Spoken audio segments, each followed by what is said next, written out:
We passed a drugstore on our way to the next hotel. The gold lettering on the window read, Ballard Pharmacy, Sodas and Shakes. When I glanced in the window, I saw familiar faces. Well, speak of the devil. Those two, Eli, are Harriet Ritter and Travis Seeley. We've been looking for them, and we found them.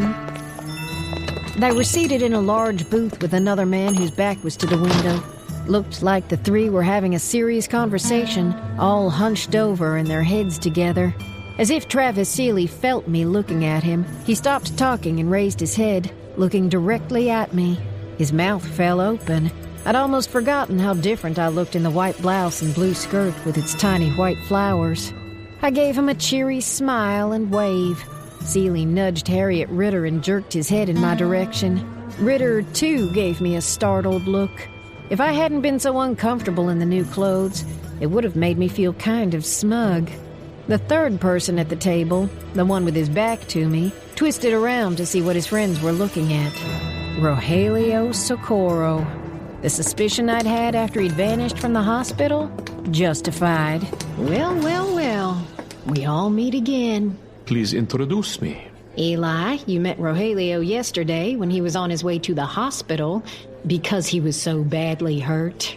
I thumped Rogelio on what I hoped was his sore shoulder. We made it clear we were sliding into the horseshoe-curved booth with them, and Rogelio scooted toward the middle, slowly. I got in next to him. He'd know I had a knife. Rogelio's face was a study.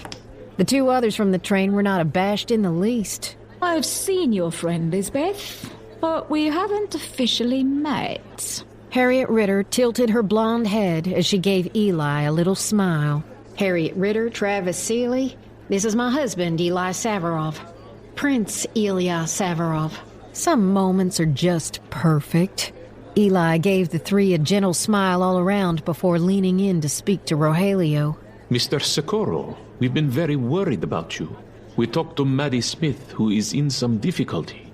Then we went to check on you, but you weren't listed as a patient. Your injuries weren't as serious as they seemed? I didn't want to take up a bed at the hospital when I could walk out of there. I was sure there was someone who needed it worse than me. That's noble of you. And to think you met up with our other two companions on our journey, Miss Ritter and Mr. Seeley. Please, call us Travis and Harriet. All of us who were lucky enough to survive the crash are wandering around Sally. We were bound to bump into each other, as witness our meeting with you now. And your husband. We were all doing a lot of disbelieving.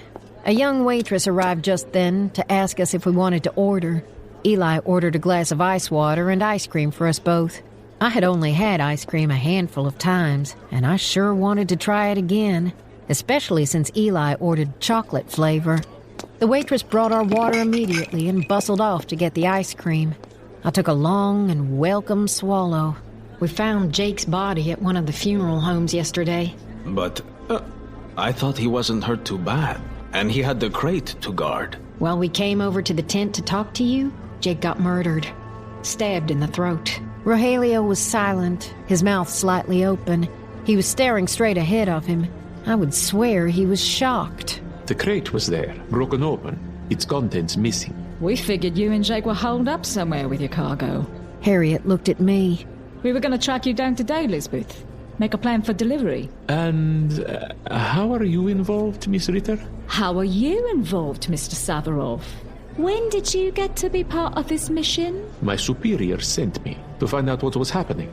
And who are your superiors? Ultimately, I answer to the Tsar. Travis's eyes widened, Harriet's lips meshed together in a straight line, and even Rogelio seemed startled. At this interesting moment, we got our ice cream, and the waitress took the opportunity to clear the empty plates in front of the others.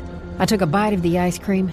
It was so cold and so chocolate. It was all I could do not to close my eyes and go, I began to eat it steadily. After all, it was lunchtime. Eli gave me my own little smile. Then it became all business. Who is your employer, Harriet? Harriet shot a glance at her partner. Iron Hand Security. I had heard of Iron Hand, a company that had offices in every country in North America. Iron Hand had a very tough reputation.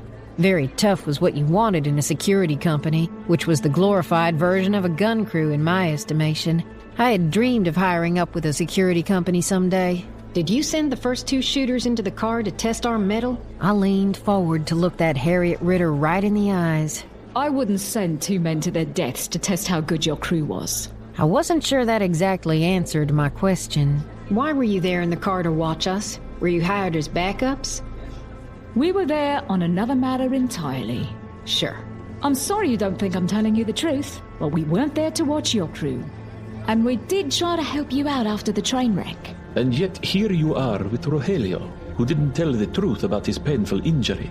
Yet here we are, survivors of the same disaster, coming together to share our experiences. Nah. If you won't be truthful, we're wasting our time. Though I had no idea what else we were going to do. I had finished my ice cream, and so had Eli. He left some money on the table, and we slid out of the booth. Let's go do some work.